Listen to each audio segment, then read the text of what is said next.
wadiri funange irangere way worgon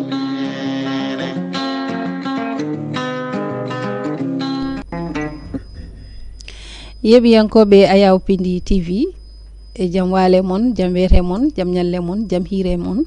hono no gowɗen ni tan salminirde e nde ɗo yewtere Olel Piindi TV mone mon fof e saaha mo woni o salminama e oɗon saaha tawa kadi ko salminago wondugo e needi e neware en jetti e jomiraɗo joom baɗe bawɗe o nde o hokki en kadi fartange e artude e nde ɗo yewtere woni Olel Piindi TV sikki ala noon en mbayri ɗowde nde no feewi walla en mbayri yuɓɓinde yewtere nde en ñaaguima hen bandiraɓe yaafuya no feewi no feewi caggal salminde e juurade ko bismade on e nde yewtere men nde ganduɗa eɗen goyi ɗum wadde e kala altine e alkamisa e nder kala yontere ɗum noon hande kadi en gardi e terɗe rédaction gam kadi ɗowde nde ɗo yewtere nde ganduɗa ko yewtere wande actualité kono kadi e gueɗe goɗɗe machallah ɗe ganduɗa kadi ina balla e humpito to banggue rendo ngo ɗum noon mbiɗen ko aadi bil aadi salade aadi ɓuuri fittude aadi men kadi e yewtere nde yonti saabi en gardi e Elage Bassar wondude Mouhamed Ndim hono no gowruɗen ni tan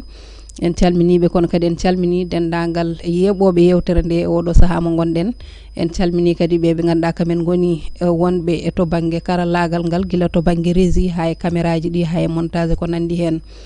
e caggal ɗum ko wiide on tan hono no gowruɗen ni tan hande kadi en gari en gaddi météo no gowruɗen ni kañum gaddortoɗen so tawi en gayni météo ma en gar e éphéméride du jour yaadude Mouhamed Ndim so ɗum ɓenni garen e kabruji e jubbande tan e kabruji nder leydi Sénégal e seeɗa e caggal leydi kona ɗum dewnoten hen koko ɓuuri mantinade e kelle gadane jaydeji leydi men Sénégal ko dawri hande oɗo alkamisa ko heddi ko mot de la fin ɗo woni ɗo mbaynodirten e bandiraɓe caggal kay nde gadduɗen lowdi ndi machallah ko woni e lahal ngal foof ne juppuɗen ɗum caggal ɗum en mbaynodirte e bandiraɓe ɗum noon bandiraɓe ko adi foof en calmodirto taw e waniraɓe worɓe ɓe haade men natande bundi yewtere meɗen e Elage Bassar a salminama gorko pullo ko noon tigui musidɗo tedduɗo Halima Dia caggal kay no jiɗɗen Allah e juume nabi Moustapha sallallahu alaihi wasallam en calmini dendagal heeɗiyankoɓe men en jarniɓe kamɓe kala ten mbawi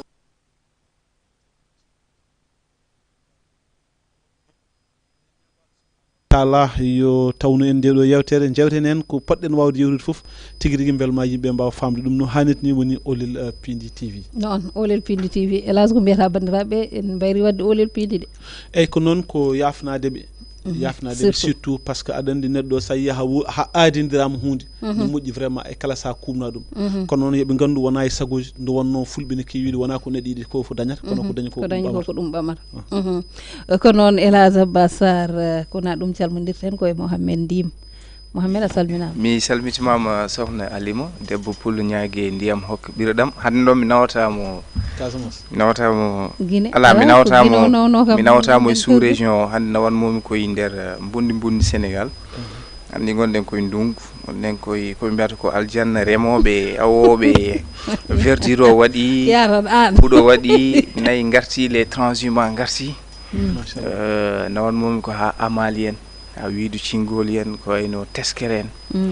ha toon to ɓe mbiyata jagali hande ko toon nawanmami e nder bundi aynaɓe ɓe ganduɗa ko yontaɓeɓe hande gonnayi kosam kam e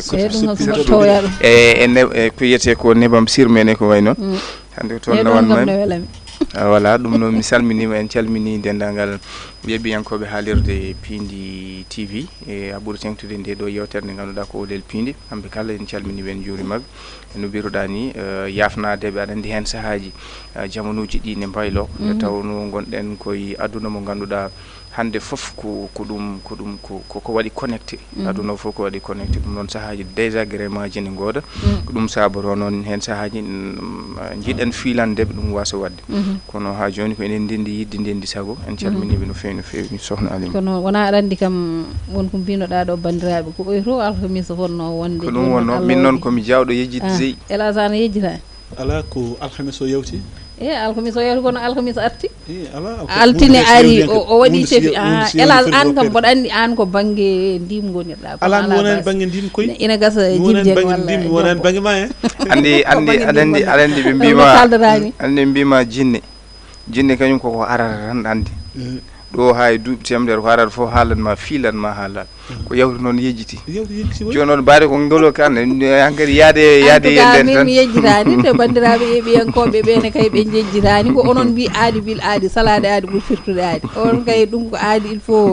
faut ɗum ɗon mbawon laɓɓinde ɗum il faut aadi o humne e wadde muñanam ha alkimisa paɗo so haala alkimisa kadi sikkata ko aɗa wawi gaynude alkimisaji muñanam alkimisa ko woni yesso daɗaɗi guite ɗum ɗon bandiraɓe ko noon en calmodiri e bandiraɓe machallah ko natande tan joni yewtere meɗen gudditiren eno gowɗen waddini tan e kala e saaha gadortoɗen koye météo du jour tawi jadaten hen ko e gorko mbo dimat joni jehen rési garten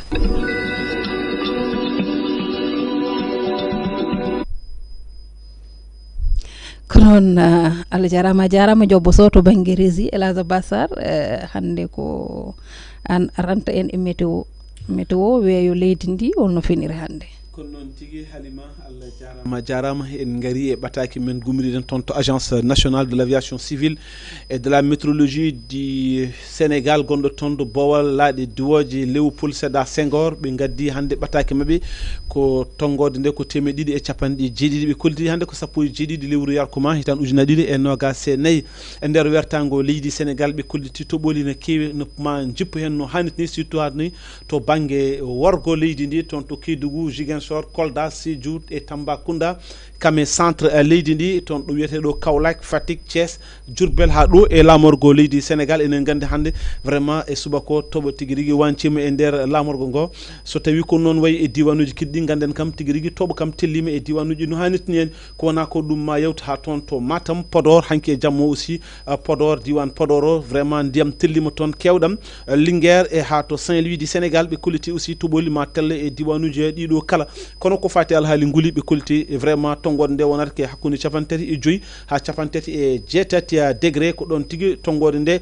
wawata tolnade to banggue jiiki ɓe kolti wonata ko jiiki laptuki ceer wonta jiiki gandanɗa hoorema ene haɗa yimɓe wawde yaade hajuji men no hannitni en to banggue keneli aussi ɓe kolti ko to banggue funnague e worgo leydi Sénégal ko toon tigui woni ko gandanɗa hoorema vraiment keneli ma mbawa tiskinde te ɗin ɗon keneli aussi gonta vraiment keneli cattude wonata tan ko keneli kakkidiri sen gari noon e ko wiyete ko mari ɓe kolliti hande ko 17 lewru yarkuma hitande ujunnaji ɗiɗi e nogas e nayyi sanga waktuji jeetati pawɗi hojomaji nogas e jeenayyi e on sa maygo noon yettinoma maayo hango tigui rigui ɗo e lamargo leydi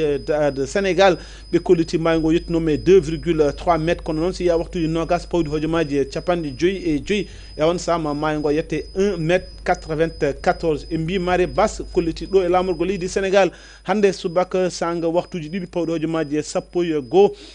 maygo yettunoke 0,53 métre kono so yiya waktuji 14 pawɗi hojomaji e capanɗe 4 e on saaha ma maygo yette e 0,42 métre garten ɗo e lamorgo leydi Sénégal woni Dakar hande ɓe piniri ko nogasi jiiɗi degré maɓe jaldu 33 degré toɓo jippimo ɗo kadi ina tijja ɗo sen gari toon to wiyete ɗo Thiès ɓe kolliti toon to diwan mbo Tivaouane ɓe kolliti kadi toɓo no tijja toon ɓe piniri hande ko nogasi 5 degré maɓe jaldu 33 degré sen gari haɗo wiyete ɗo Mbour ha hande ke nder diwan mbo Thiès ɓe kolliti ɓen pinni hande ko nogasi 5 degré ɓe jalda 33 toɓo no tijja toon to Mbour walla toon to Thiès bandiraɓe musidɓe tedduɓe garen ɗo wiyete ɗo Saint-Louis du Sénégal gueɗiɗen ko to Bango ha to Dagana ɓen pinande ko nogas e 7 degré ɓe ñalda 34 degré Saint-Louis du Sénégal toon to Podor Douayro wuuro Diag Boubou ser Ngawle Ngourali wuuro Pendo Moussa Boukari Sarayoro Edine Samba e Moussa Ten ɓe pinni hande ko nogas e 7 degré ɓe ñalda 37 degré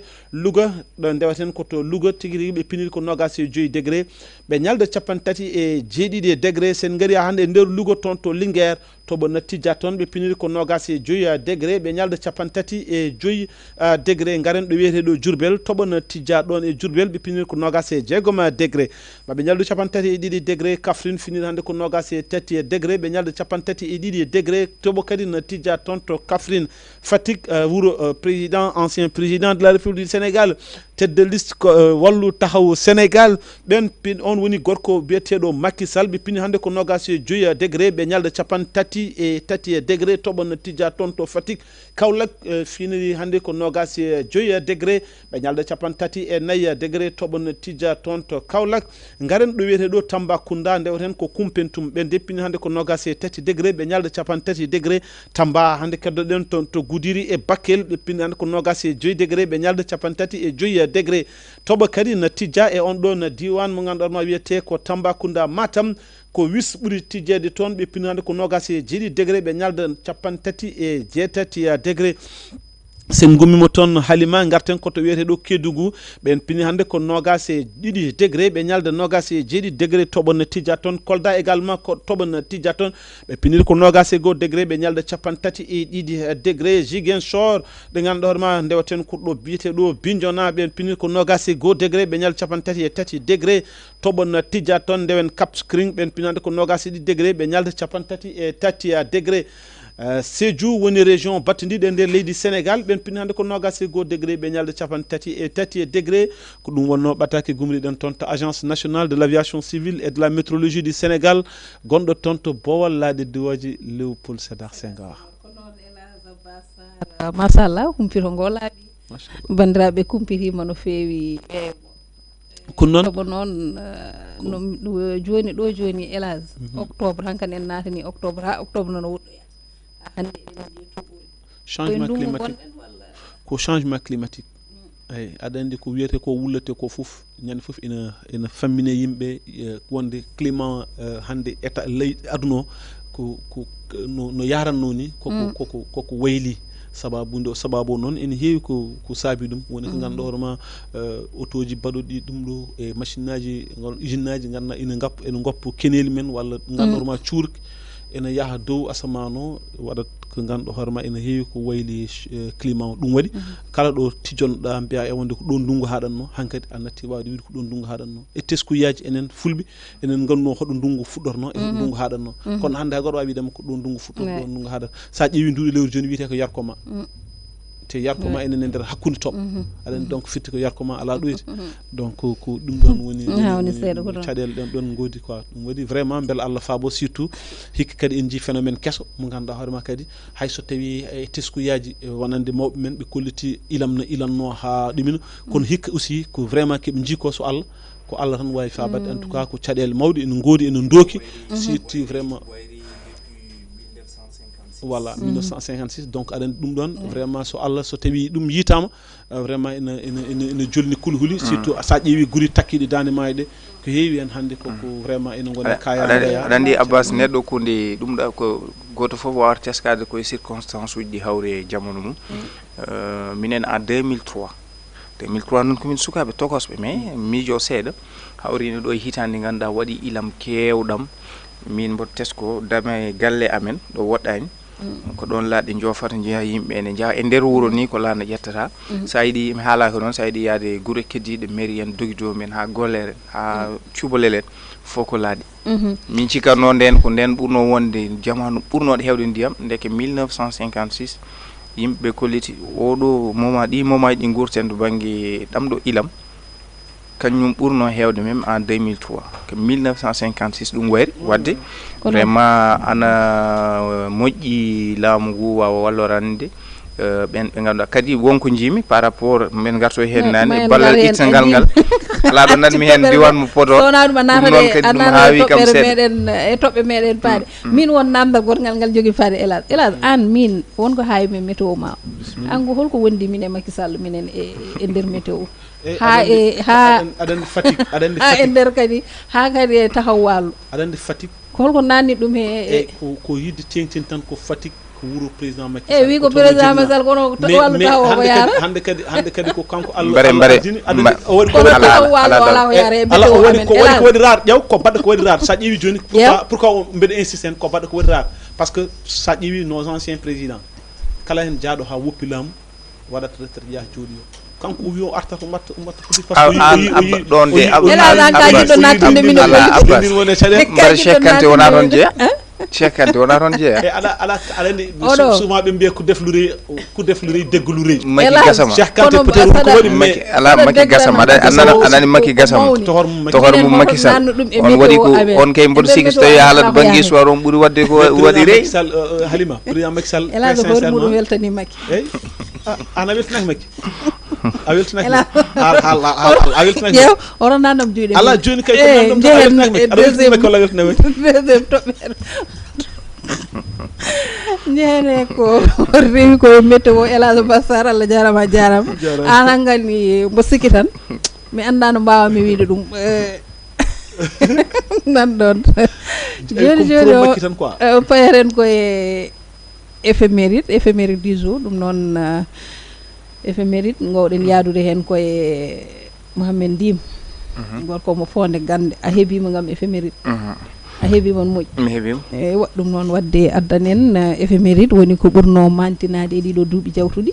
ñande 17 lewru octobre e duuɓi ɓennuɗi ɗe ñalawma tawti bandum no mbiɗa ni 17 lewru octobre hande noon sohna Aliwa men jurnoyo 17 lewru octobre 1897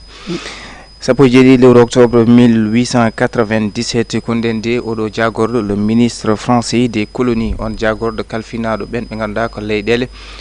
dunde Afrique ɓe ganduɗa ko wonɓe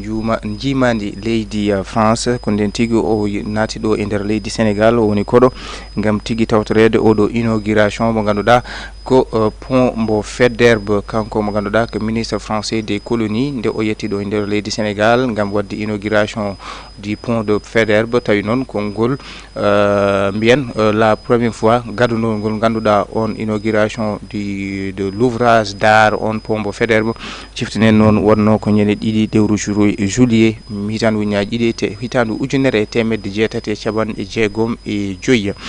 jurnoyɗen 17 lewru octobre 1993 hitande ujunere temedde jeenayi capanɗe jeenayyi e tati ko nden de hawruno e ladial o mo ganduɗa ko Jean Baptiste Colin kanko Jean Baptiste Colin o hawrodiɗono e ruttino ko e duuɓi capanɗe jeegom e jeenayyi toon to Bayo leydi France kanko Jean Baptiste Colin mbiyen ha joni ko mo ganduɗa woni maire woni sarɗiyanke woni kadi neɗɗo golluɗo no feewi e laamu leydi Sénégal ciftinen kadi woni notergal mawgal koɓe mbiyata ko e Union progressiste sénégalaise IPS tawi noon ko gontuɗo kadi parti socialiste mo omo ganduɗa ko Léopold Sédar Senghor e 1976 mbiyen o gollimo e laamu leydi Sénégal ko ɓuri duuɓi capanɗe e ko fawi ciftinen o gollidima e laamu omo ganduɗa ko Senghor e Senghor ni e hoore mum nde woni président de la République du Sénégal kono kadi o woni neɗɗo mo ganduɗa ko ɓe mbiyata ko o gollidimo e omo ganduɗa ko sar président du conseil de gouvernement mo Mamadou Dia o gollidima e laamu omo ganduɗa ko Abdou Diouf kanko Jean Baptiste Colin ñalawma tawti bandum jurnoyɗen 17 lewru octobre 2002 hitande ujunaje ɗiɗi e ɗiɗi ko nden de sous l'impulsion du président Abdoulaye Wade ko nden de omo ganduɗa ko ministre des affaires étrangères jagorɗo kalfinaɗo leydi Sénégal kam e leyɗele keddiɗi ɗe kanko Cheikh Tidiane Gadio ko nden de o heeɓi sifande gam cessez le feu ko wiyete ko joƴƴinde kuure condi gam tigui addude beldal hani e jiitodiral ko nden ɗum ɗon wonno ko hakkude les forces loyaliste wondude en ɓe ganduɗa ko les mutins ivoiriens ɗum noon ko caggal nde o jooɗi o wadde mabɓe jonde ko ɓuuri waktu e hojomaji capanɗe tati ko nden de ɓe jiitodiri ɓe pawi kala ko yitno noon e garmi gara guerre kuure condi ko way noon ko nden kadi wonno weltare mawde ɓe mani omo ganduɗa ko jagorɗo kalfinaɗo e affaire étrangère kanko Cheikh Tidiane Gadio elleni mbiyen ɗum ɗon kadi ene jeeya e tarihi kanko Cheikh Tidiane Gadio ko ɓuuri ko golli to banggue wonande ɗen gueɗe ɗe ganduɗa ɗum ha joni ene simte e tarihi wonande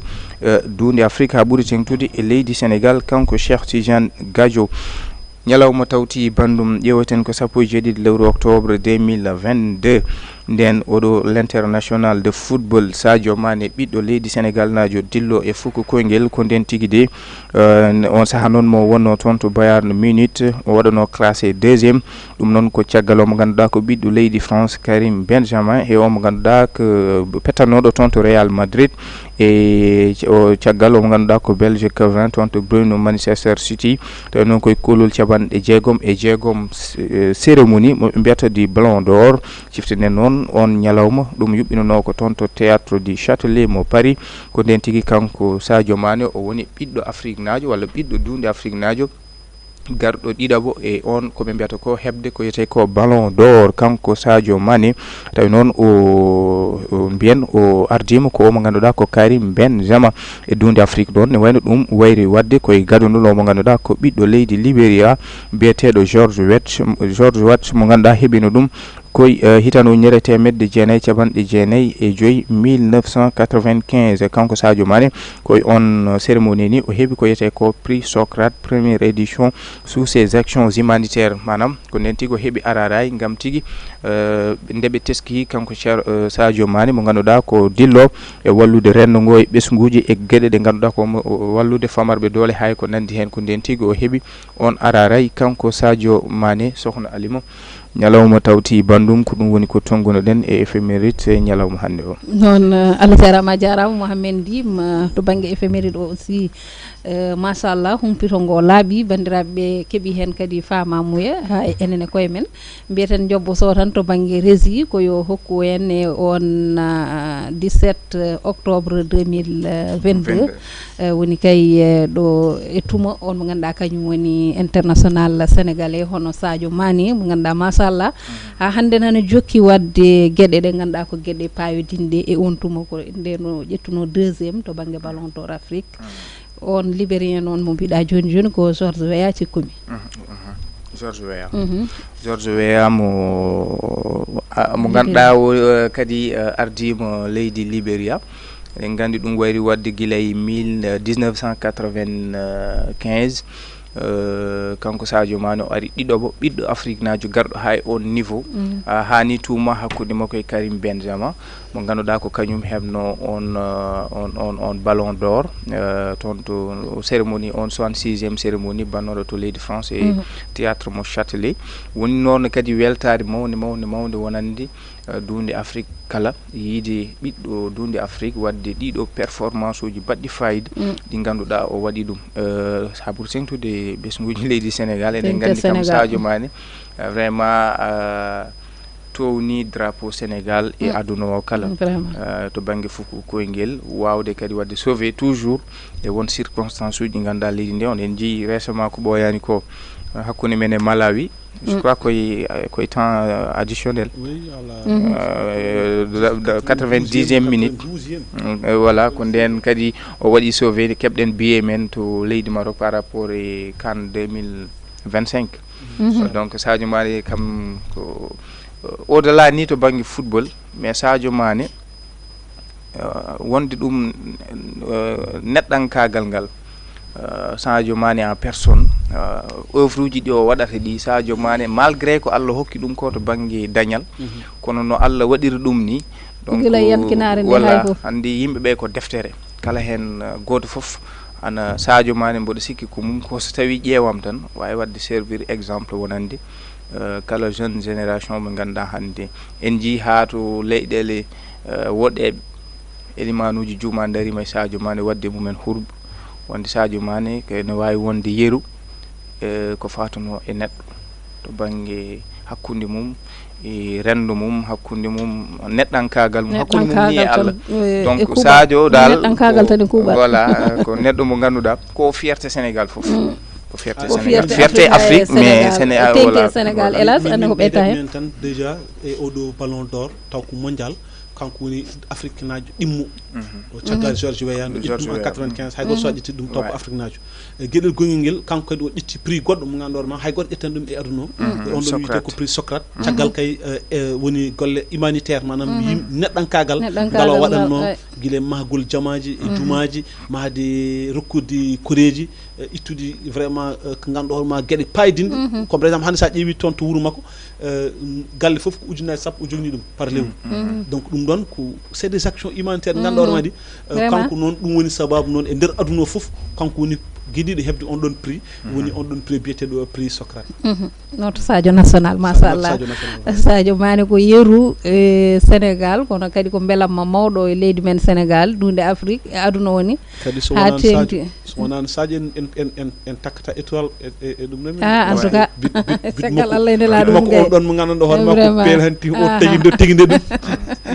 Habib Ben mun fof ko wonno hoɗum wulliri hay président Macky Sall weltima nden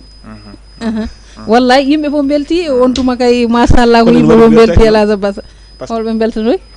nde coupe ari nde ɗo politique de o yiɗi kadi nannude hen animo Elage kam ha gandi Sénégal fof hay maaro makko so defe ko yo somde hen ɗum ko min guila o fuɗɗiɓe il faut ɓe paama hankkadi Elage hay maaro so nde defane ko ma politique somde hen min guilo yi kono noon de ne waɗi mi weltayi tan mi andi kadi ko politique hesa hay kay so o wiyat konngol fattan ganda holto yiiɗi faadiro ƴeew sa ƴeewi ala coupon addande ɗo e Sénégal mais imaginez-vous wonmo arani alamo weltaki aduna fof welti yimɓe fof gadi alamo weltaki alamo weltaki non wasde artinde ɗum ɗon kono kay haydara fiyodirani non alamo ko wadde manifesté ne manifesté alamo waɗani manifesté neɗɗo so windi e page mum waɗi manifesté caggal ɗo critique ɗon Elage Bassa Allah jarama on jarama Mohamed Dim to banggue éphéméride o laaɓi machallah joni en payat tan e dawal gongal woni holɗum woni kabaruji meɗen ɗi gadduɗen hande ko ɓuuri mantinade kabaruji leydi Sénégal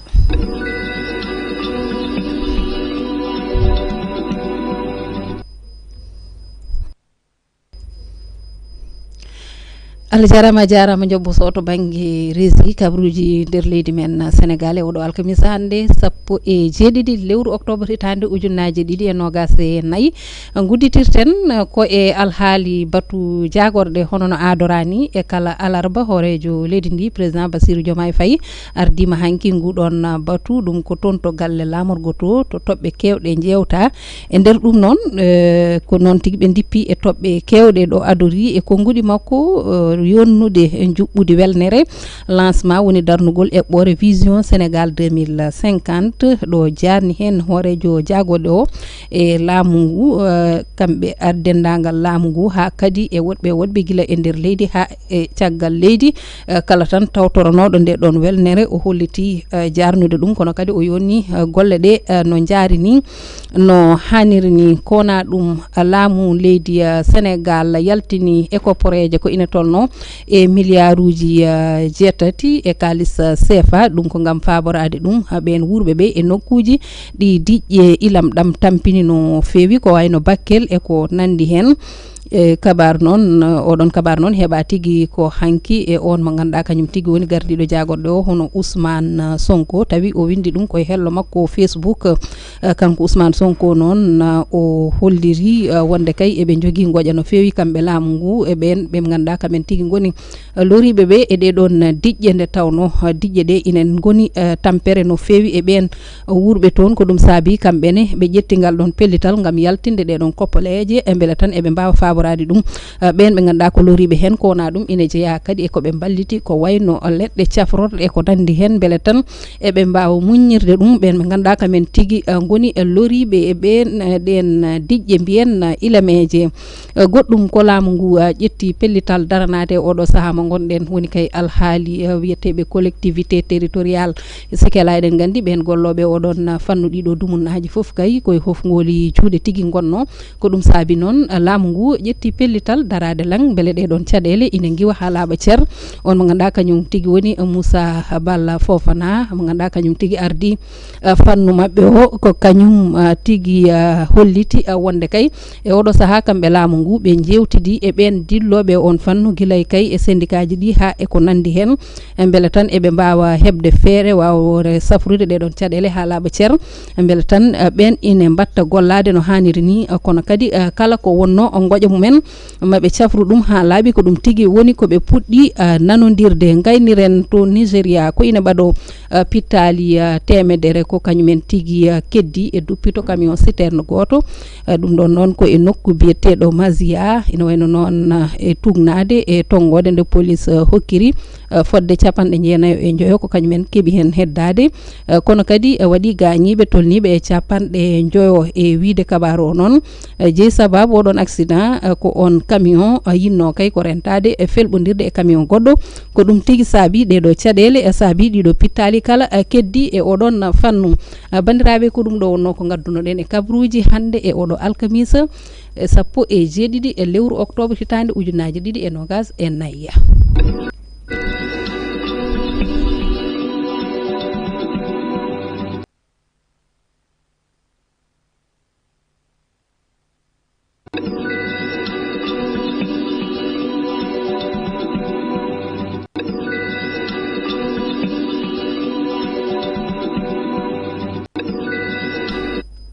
kono Allah jarama jobbo so to banggue rési Mouhamed ndi wondude Elage Bassar kabruji ɗi mataw en ƴettat hen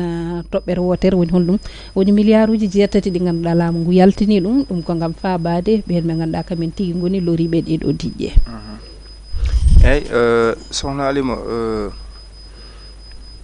en jii décision mo président de la république ƴetti o jii même Ousmane Sonko waɗi ɗum annoncé wawde yaltinde débloqué 8 milliards pour tottude ɗum les sinistrés et bon mi yi quand même partage o noɓe kaldi je crois que mi nani hen ɓe mbaɗi hen ko prononcé Bakel et région de Matam par rapport et les sinistrés ɓe ganda ilam ɗam waɗi ɗumen impacté mais ala ɗo nanmi hen diwan mo Saint-Louis précisément département de Podor woni falde Podor e eɗen gandi toon ni kadi won jayiraɓe toon voilà won jayiraɓe toon mi anda beele ne jeeya e programme mabɓe oɗo 8 milliards wawde wallude ɓen ɓe ganda ko sinistré ji waɗɓe toon mais faut e wade noon la communication elle est essentielle so tawi ɓe mbaɗi ciblé des jeunes yoɓe gandu aussi falde Podor mi anda noon so tawi mais ko noɓe kaldi ni quand même e haala mabɓe peut être koɓe jumɓe walla ko kamɓe goni ɓe mbaɗani hen cité tawi nane programme mabɓe kono enen koko jiiɗen ko nanɗen ko kalten par ce que ala nanɗen falde Podor ko hono noon ɓenne kadi won nokkuji ganduɗa ko nadde par ce que en jii ko wayno Aramen jii ko wayno Koylel en jii ko wayno Jayga en hay kono won guure ɗe ganduɗa hande en jii récemment ko wayno Dogi Domi e commune mo Médina Ndiaye département de Podor ɗeɗo fof ko guure ɗe ganduɗa hande ndiyam naati e nokkuji mumen donc ene moƴƴi wadde débloqué une enveloppe de 8 milliards tottude ɗum les sinistrés ene moƴƴi ha maayi par ce que en jii hande ko wayno Mbaalu to Bakel wayno Mbaalu won jeune uji nan toon hande galleji mumen jomumen goni koye école aji wuro wongo no wiye ganda ko balmi walla balmi est ce que wona Mbaalu o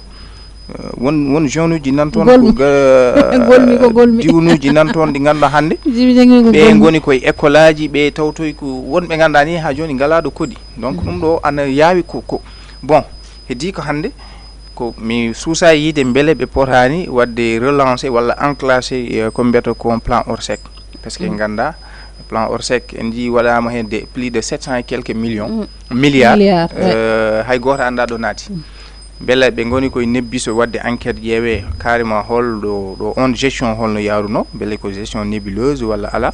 mais quand même ɗo e poti ƴewde kam ko mbiyata ko situation d'urgence catastrophique wawde daranade ɓeɗo ɓe ganda hande ko ilam hepti nokkuji mumen ngalaɗo goni kadi hande ko wayno Bakel won guure ɗe garata a tawat joom haydara wona a yiiɗa wasode ñamde wa haydara foof koko naati ndiyam woodi ɓe ganduɗa ni hande hay électricité ngala kuɓam foof koko kuppi toon donc men koko taƴi kay je crois que en jii le ministre so Allah kadi hen sahaji lamɓe ɓe aɗa yiya ɓe mbaɗa des démarches ɗi ganduɗa a tawat ɗum ɗo wona haydara mara ko ittude ko yiyete ko tan anda no mbiyami ɗum ni kono a tawat ala fof ko ɗum nayi parce que le ministre de l' intérieur Jean Baptiste Tine yadude e Maymouna Dieye en jii ɓe jeehi Bakel e Matam mais ko c'est min mbiyam ko mais an holno gonirta ministre oɗon gara ƴewde les sinistrés mais yongal quelque part wodi nokkuji ganda be jettaki mais ko nawa ton ko yonani mais avion mo be nawi on cargo militaire mo be nawi luwirte ko à 3 à 4 millions sa nawi ron 2 millions donc way nafde joomen ten nawo so don nawe ton ko ben cukli ko kono kay wana madaren gede de don e ko bangi c'est vrai que hande en ji dum do so wadi hayto bangi cellal yimbe be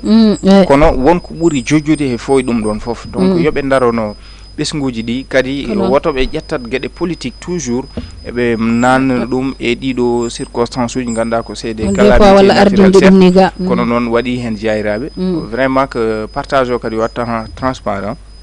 be mbada ciblé ben be ganda ko kanyumen karujine e do balle tawi kadi ko de manière ganduda ko ala heedi heeda min tottibe min dawi be do min so wadede politiser tan so wadama politiser tan so renaki mawon be kebani elage basar holko beydata hen e dido 8 milliards di ganda laamu ngu tarima ngam wallude dum dido sinistreji ay ko non halima la jarama bon en fait ko hunde mojjere quand même parce que hande so tawi neddo jayam ko etto arde hakkil mum hol ballo won hol pabato dum donc so tawi comme par exemple hande laamu ngu kambe be paami kambe gonin do kambe gondo yaay kambe gondo baay so tawi neddo dañi cadele be bali débloquer ko foti non be balliti men ko hunde mojjere kono ko yo yaaj affaire o yo yaaj wasa hedde tan bangi go yaarude bangi wasa tan itinede be tan après heddi goppe so tawi comme par exemple mi fami en wawi taw on sous-entend peut-être que les sinistrés on sous-entend que tout le monde est sont dedans kono non so tawi ayi ha wadi préciser awi e wonde tel nokku e tel nokku tan sen nak heddibe en wawi mbasiyide koy men te nokkuji din don ko nokkuji joli ha vraiment wonen kam koko yoli complètement ko wayno comme par exemple hande Dar Salam won yimbi hotbe ton koko eggina mi hanki rek sa ƴeewi a yiyat yimbe en jolna e laade en geggine aden gona e nukkuma ad eggine yeltine do net no gowda ittida do net fofuma hubere ma an hucce hubere ma en 100 000 an dum ko musal ko non aussi dimat walo côté dimat walo fanay walo aussi la même chose fanay walo ndiyam dam ko ari ha presque nan hebtet dum doji donc du coup so tawi vraiment ko wayni en yalta ko wayno degembere en ko wayno bakhaw en ko wayno lobbuden ko wayno ngawle aussi hanki coynimi ko sukabe ngawlanabe ene mbadi dig ene jalti kambe fof mbadi mobiliser dum c'est bon mais ko ganda hoorema dum do ko dum do naturel ka ganda hoorema a anda wada hada en way taw en défensement en défensement wondo hay tan wonko mbawda wadde jungo ma wonko way wadde mais ko heddi ko laamu foti wadde jungo wadde non so tawi laamu vraiment filti en yaltin ko foti niet c'est vrai pour moi je dis que c'est peu une femme 8 milliards et par rapport et 400 baddo une femme da burti kono so yebbe jungma mais également yo rew lawol yo yaaj yo tinna yaaja no feewi yetto e gandor ma kanyum pe également aussi so wadame juudi yimbe yo rew lawol was wadede politicien yo rewne lawol wor wi e wonde min karen gondayam ko karen barentim so karen gondanam wadan tali min lamu onon do Sénégal o do kalis ittetedo wona kalis hay gote mabbe ko kalis Sénégal nabe se pelti ittu non e mbad dum parce que impôt ji Sénégal nabe jobati kanyumen gondon se pelti ittude mbad hen e mbad dum do rewi lawol non yo rewne lawol mais aussi ali tan les bonnes volontés aussi hande kala be surtout les ben be ganda ko politiciens ji de gandi paden koy mata wonde koy pré campagne en ji kam acte mo batten saluer mo farbo ngom to diwan mo Matam chaque village peut-être wadi des impactés mo wat faire on nano ton 500 000 ha 1 million dum tan paddene mabbe dum tan paddene mabbe diwan mo Matam waden padde mabbe le Cheikh Oumar Anne le Abdoulaye Daoud Diallo en ji o mo ganduda ko Ceerno Nourouddine Sall en ji daara halaybe on ciarngol gotol wadi connecté hakkunde ga e do ilam dam ardata e maayo ngo vraiment wadi don ko dig mo ganduda ko société Aliou Ardo Sadio wari dum complètement kala mo Allah lubri hunde jogi dole wat feere daranoda daronoda nokkuji di si yontabe be woni be danni be wonen yo yimbe mbad collecte gurde kala danniyan ko be mbad collecte be mbawa daranade nokkuji mabbe oren patane lamu enen eden gandi kalde paddene laamu kewani danji ko jidden ko wadde yimbe ndaro mbadanno ni ballondira balla kadi ben jaayirabe kala baawdo honnude joomum ngara konna dum kala jogido tekki jogido nguuro ko jogida fof mbawa wallide joomum elan jaffuda rek ko dum élan de solidarité mawdum ganda hoore ma hande vraiment yonti adande ko haalopulaar e kala kongi sa ɓurani saɗa ƴewtudo tan à chaque fois a yiyat kongi ɗi holni ɗi gardata ay so tawi a wumti aɗa foti andude holko guita nafata ɗum ɗo caɗele meeɗi heɓtade yimɓe heɓtitima yimɓe hande yonti wat padane lam yo yimɓe mun foof yo daro ɗo tolniɗa foof wonko mbawɗa wonko joguiɗa ko mbawɗa ko waɗma tolni foof ɗo tolema tolni ɗo waɗ ɗum wor padane politicien wor padane e laamu wor padane hay goto enen e koye meɗen mais lokkoɗen posi ɗum lekkoɗen darde men foof mais c'est important et puis ballen koreji meɗen ballen koreji men so wona ɗum musat wallahi ko noon en tout cas ndiyam ɗam addi caɗele no fewi ganum waɗi par ce que wonto aɗa yaha kam hande o so tawi ko gonga jomumen ne gonde ganum o mawɗo ɗum noon erago ngo tan ko laamu ngu waɗi taaɓal mawgal machallah ngal ɗo taaɓal ko taaɓal bangal fayida ko jonnetegal kono tan yooɓe jokku golle ɗe kono kadi ko ɓuuri hen ko tengtude walla kadi ko ɓuuri hen ko jojjude ko yo rewne lawol wasa waɗede politisé wasa waɗede heedi heeɗa ɗum noon ko ɗum ɗo wonno ko jubbunoɗen e kabaruji joni ko kabaruji goɗɗi kono ko fannu goɗɗo woni ko sifa e kelle gadane jaydeji leydi men Sénégal jehen resi garten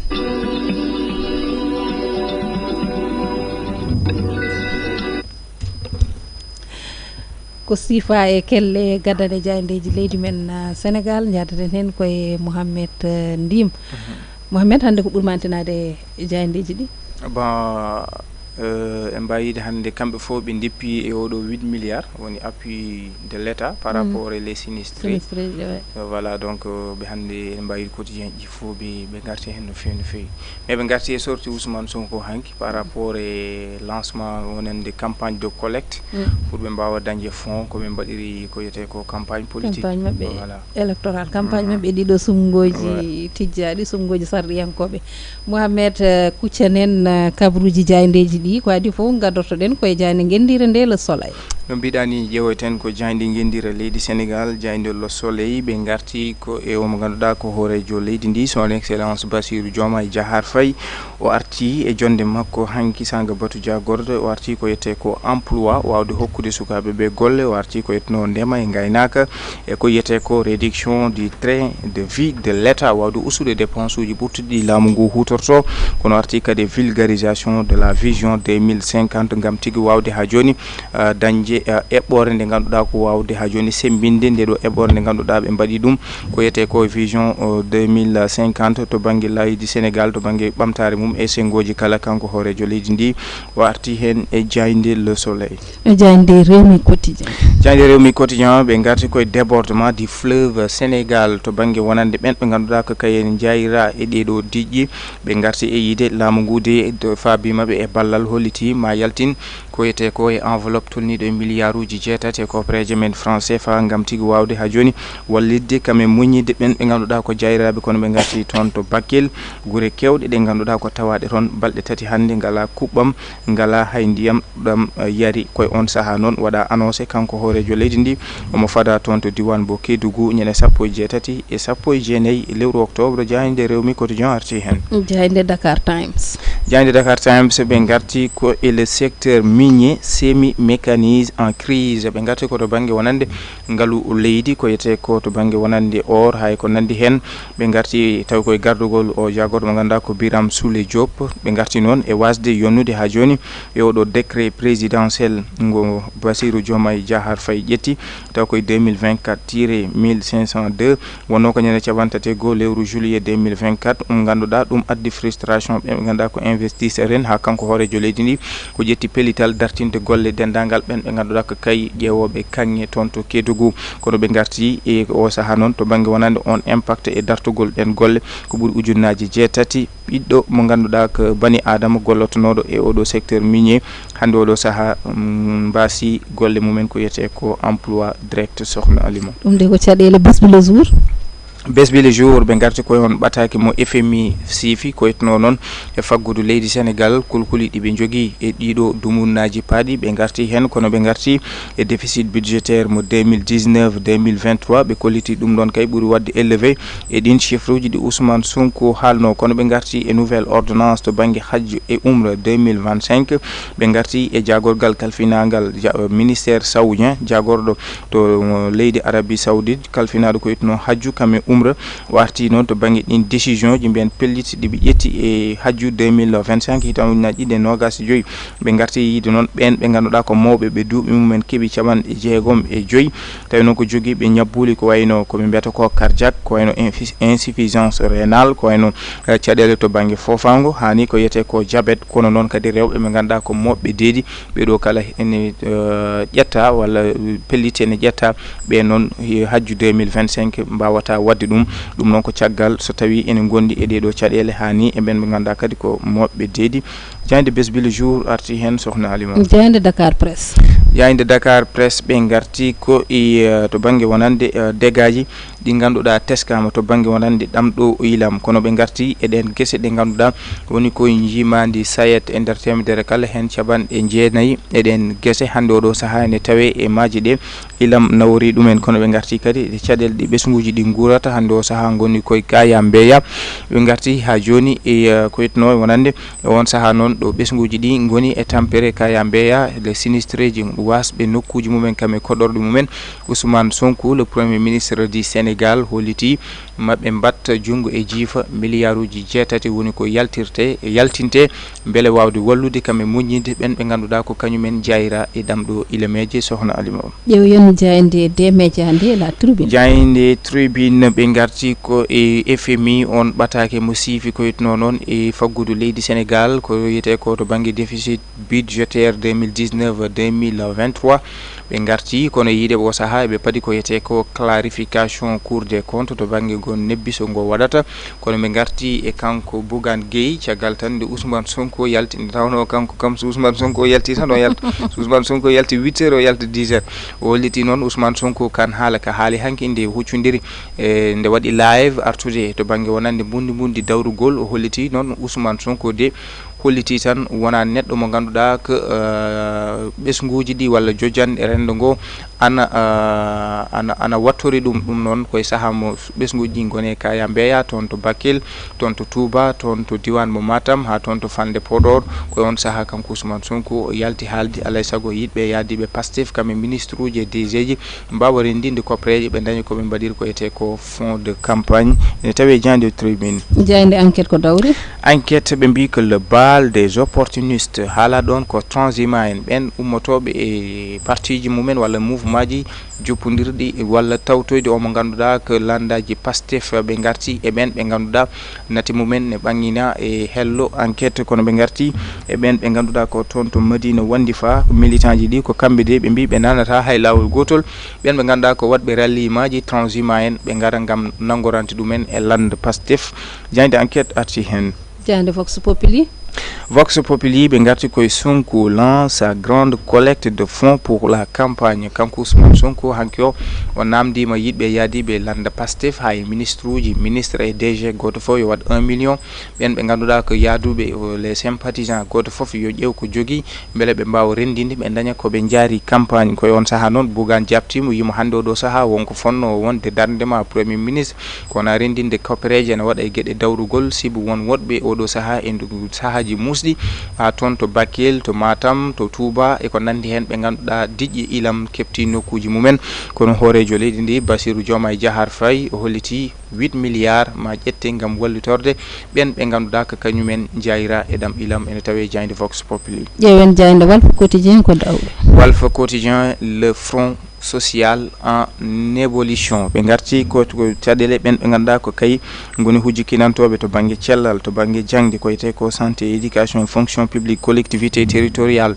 be garti edido kala ne wayno wonbe dowrindi wonbe sengo cellal wonbe sengo jangde kambe kala syndicaliji di o saha bi nanata hay lawol gotol hokkude kay dawal seeda be ganduda ko Ousmane Sonko e Diomaye Faye état de grâce kam gasi alay sago be mbawa namdade hujjaji mabbe ene tawe e jayde Walf Quotidien sohla kono ɓe garti on ɓatake ciifaɗo tawi umri koye FMI artude kay e faggudu leydi Sénégal o leydi noon koye dumunaji musɗi faya to banggue faggudu leydi ndi ɓe garti e yiide wonande kan haala ka Ousmane Sonko haalno to banggue wonande falsification des chiffres ɓe garti e yiide hande o saaha ɓe paadi ko yiyete ko Cour des comptes ngon nebbiso ngo waɗata beele tigui kambene ɓe mbawa huccande ko yitno noon e faggudu leydi Sénégal to banggue ɗin nebbisoji ɗiɓe mbaɗata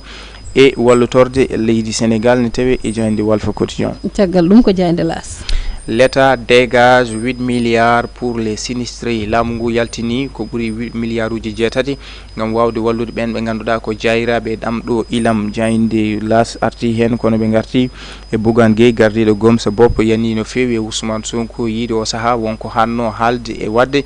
ngam tigi wawde moññide kam e rendude sunare ɓen ɓe ganduɗa ko kañumen jayira e ɗam ilam ko wona haalde gueɗe dawrugol ɗon ɗo premier ministre Ousmane Sonko haalno to banggue campagne de collecte rendinde copreje wadde ko yete ko fond de campagne politique. Ngayniren e jande groupe Futur Média nde l'observateur ɓe mbi ko urgence humanitaire à Bakel ko yaawi e ko yacci ballal toon to Bakel ɗum noon ko ɓen jayiraɓe ɓe ganduɗa hande oɗo saaha ɓe garti toon to Baalu e to Diawara ko ɓuuri caɓanɗe 35 ujunere innama aade ko kañumen ni elle mbiyen hande o saaha jeeyaka e nder leydi Sénégal caɗele ɗe ɓe guurata to banggue gurdam musɗam to banggue ndiyam to banggue kuɓɓam to banggue kadi wadde e yoga e won sohlaji mabɓe kono noon kadi ndiyam ɗam ganduɗa hande oɗo saaha ɓe mbasi koɗorɗe mabɓe ha e gueɗe patuɗe hen jayde l'observateur arti hen kono ɓe garti e on ɓataki mo ganduɗa siffi ɗum en ɓe ganduɗa ko FMI artude noon e faggudu leydi Sénégal ko yete ko déficit budgétaire mo 2019 2023 sohna Alima gasi halaɓe ceerno ko ɗum wonno arno e kelle gaddane jayndeji leydi men machallah Mouhamed Ndim humpito ngo laaɓi jobbo so min jiiɗi gaddana min ɗo Vox Populi jayde Vox Populi ƴeewen ko dawri ko kañum hannde o wi ko Sonko lance grande collecte de fonds pour la campagne ɗum ɗon koko yowiti e ɗiɗo sungoji sarɗiyankoɓe tijjaɗi mi accuma mbaɗa soufflé mi ara e Elage Abbas Elage Ousmane Sonko waɗi lancé campagne muɗum de collecte ande a namdi mom ko yiɗi haalde faati e ɗiɗo sungoji te e nder ɗum Elage ina wayno ko no wiyete ko taƴanɗoɓe ko taƴƴo saabu o wi ko 1 million minimum ko ɓuuri famɗude foof ɓen ɓe ganduɗa kamen goni jagorɗe ɗe ha DG ɗi ko famɗi foof kam goto mumen fof yo waɗ 1 million so tawi famɗi ko wona ɗum ko ko heddiɓe ɓe ganduɗa ɓe peut être ko golloɓe golle goɗɗe won hen ɓe taƴani 100 000 won hen ɓe ganduɗa kadi ko 1000 francs woni jeunesse o holno jiruɗa oɗon famɗi ndim noon wiya aɗa softani ɗum question softani ni mais ko ɗum analyse tan ay comme par exemple hande Ousmane Sonko joni so tawi comme par exemple o darima o wi DG et ministre goto fof waɗ 1 million fitti ko vraiment andi ɓen nen jogui kalis ɗum ne koko famɗi foof minimum ça c'est le minimum fitti ko hankkadi ɓen kam tottama kalis yo tottir par ce que mbo ala kalis kam vraiment wiitaki ɓe jogui par ce que eɓene keeɓa salaire uji mabɓe guila ɓe puɗɗi salaire saybi ɗo e 3 mois tan aɗa foti wawde campagne artan mbawa ministre étude so famdi ya itten 1 million so famdi ya itten 1 million Halima ne hawni seeɗa tawi wuuro ngo won wiɓe weela hen wadde won weele men par ce que bawɗo yaltinde 1 million déjà walla plus ça veut dire kañum kam vraiment alhamdulillah tawi ka DG walla ɗum ɗo ayi te hanki peut être jomumen ngalan ɗum ɗon wadde fitti ko kam vraiment kamɓe puɗɗi memde kalis eyyi ɗum noon yo Allah walluɓe on banggue mais kadi mo fonno wawde wasde wadde ɗum par ce que hande ɗo jaaɗeɗen ɗo min sino min wonnomo mbiyanmi ko kala e mon joguiɗo kene ɓuuri 1 million yo ƴettu ɗum waɗoy e cagnotte mo ganduɗa hoore ma enen noon ɗum pour les sinistres par ce que hande les sinistres kañumen ɓuuri handude et vraiment ɗiɗo million ngaji jogorɗe rendinede pour waɗoyede e campagne électorale très sincèrement min de min wonnomo mi anda hol dokkowo haqqilli to banggue politique vraiment sinno min waɗanno o rentor on somi wonno conseil makko mbiyatmo so wiyom watta mbiyatmo ko woppu joɗɗi leydi ɗum ɗo wona ko ma so tawi wonko poɗɗa wiide wi yimɓe kala joguiɗo 1 million yo addu oɗo collecte mo mbatten jiɗɗen ko nawande les sinistre so wino noon hay goto yeddata hay goto witama haydara mais malheureusement wona noon o wi ko yooɓe gaddu pour ɓe mbaɗe campagne électorale paaɗo oɗo campagne noon hayso ɓe mbaɗi hen milliard no mbinomi ni eɓe nokki umminorde ko be no ko umorre mabbe o e campagne Mohamed Ousmane Sonko o do collecte de campagne no elazir ni koy tuma ma ganda hande o wonko woji yimbe ha heewi ko wona odon fannu certes non kambe dawrugol ko kambe jaadar tawde woni ko dum be liggorto kadi ko hen an holno jiruda dum peut être ma taw ko kambe to bange landa mabbe yobe gaddube bada kono laamu ngu kanyum wada e to bange din sinistreji an holi yende ma yanda men alimo wondo usma e yandam non biyami wondo juumi c'est vrai que dum don ko dum slogan mabbe kambe gele de mi ngoni opposition be mbera ko be ngala ngalu kambe tellement ko be des patriotes ko be bodde kala ko be cogli ko nder mabbe be mbawata lijjide dum be daña ko be mbadiri ko yete ko campagne politique e kono odo moment mo gonno den no abbasi nane min ko dum ton burno mi sikkude kadi e kan haala wonto wadi contredire hoore makko tande makko hangi hande so tawi o yi wonde yobe mbat ministre yo wat 1 million déjà le premier ministre yi men gonden koy un état en ruine donc do no wadi contredire hoore makko mais aussi ko wadde encourager yimbe ko yete ko la corruption parce que awa yidi gonden koy un état en ruine ada en tant que un premier ministre ada wada joni chaque DG chaque ministre yo addu 1 million waddi dum e des futilités politiques je crois quand même way burde don Mohamed parce que wi ko famdi fof way bi ma ko minimum maximum ma won wat ben 100 millions fami donc andat wadde o saha wona ton fonno wonde wona dum fonno wonde jaltam fonno wonde ko chaque ministre chaque DG et sympathisant fof mbawa addude hunde rendine totale sinistre no doyen Abbasini tawno kambe won ay hen saaji be jejjittu kambe wonko bi inniri koye mabbe mi anda so dum woodi walla wodani kono so tawi kala ko neddo ko ini tortoda saha fo ya tawe don woni holdum e mbera ko des patriotes ko be des patriotes patriotisme woni neddo mo ganduda ko gendi yanki sa yi gendi yanki non ko an woni o sommet kala ko fatuno e jojjande besnguuji de ko way non ko an foti wonde neddo mo ganduda ko an adroy mumen wadde ko don biyami Ousmane Sonko o juumi hay so tawi ede mbay jabandemo dum do non ko hunde ndebe kasti wadde saha fu kambe so be jahay ko wayni be denda de der koy mabbe mbada collecte wonbe ciagal leydi wonbe der Sénégal kala yaadi mabbe mbada collecte be daña des fonds be mbawa wadde ko wayni kono non kadi kambe Ousmane Sonko mbaro yidi dum jogi fonds o mo jogi caisse jogi caisse ate caisse on don o wino jogi caisse do caisse on harbi ala dum waylam joni ko fonds des fonds secrets quoi wala tam fonds spéciaux fami mais be jogi mais e be jogi do adan don kadi en hokken des brèches halde e gede de ganduda ko hande sa jeewi o yi chaque ministre 1 million chaque DG 1 million hande ministre uji di e DG ji di jew ngona ministre ngona DG ar yobe plus de 20 et quelques millions wala 10 et quelques millions a jogi logement de fonction a yobani courant a yobani ndiyam a jogi deux véhicules ne wone disposition ma doy ada yoba a totte fode 10 et quelques millions alors ben e ganduda ko kanyumen buri daranade hande leydi ndi les cadres ko la fatuno e darnde leydi ndi kanyumen jogi kebani hay 1 million de salaire dum foko fori jawrede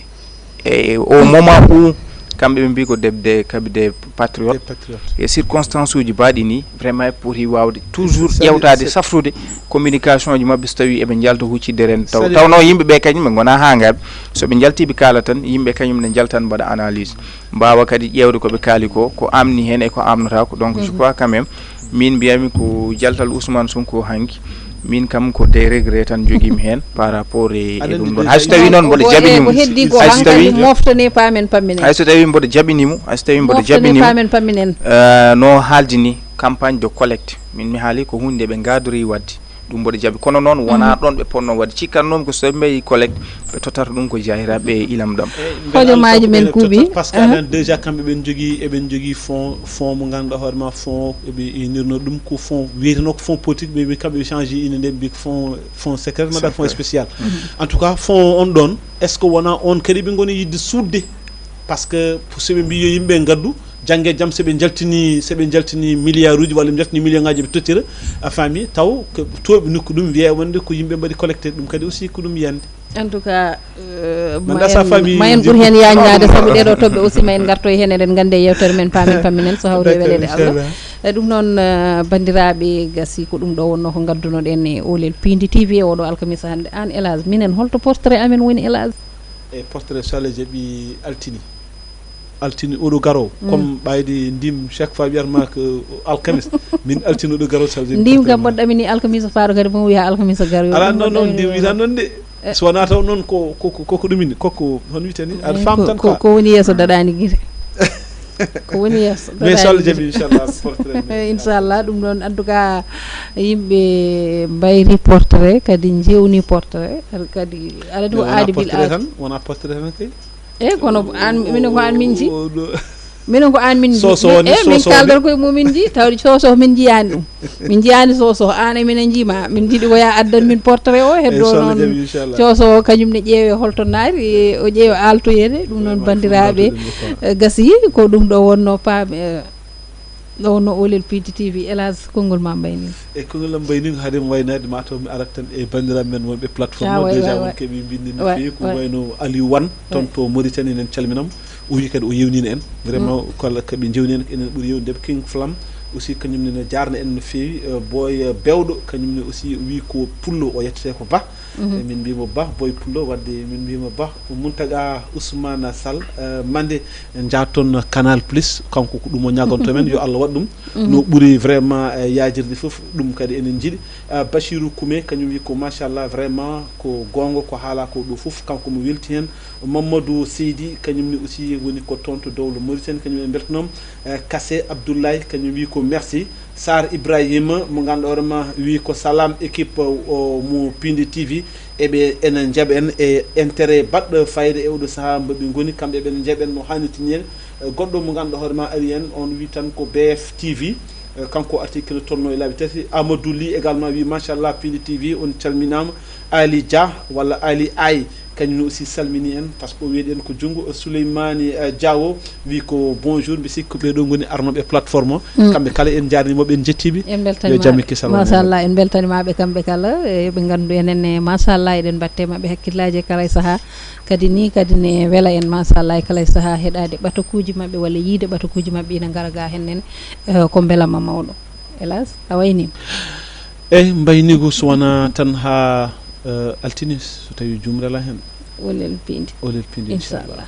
pamen pammine aseto pamen pammine aset inchallah e Allah ko moƴƴo Mamet e a weltanama sohna Alima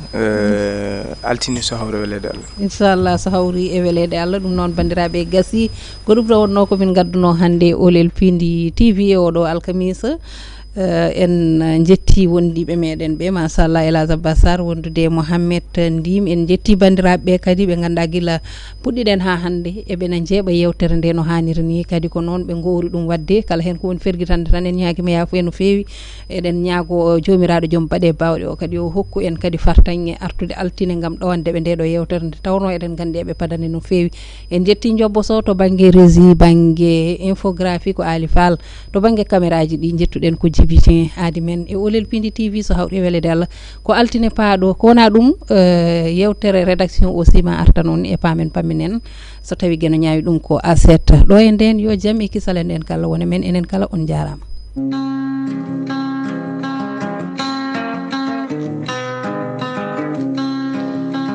Olel Piindi koy lotti ɗo e Dakar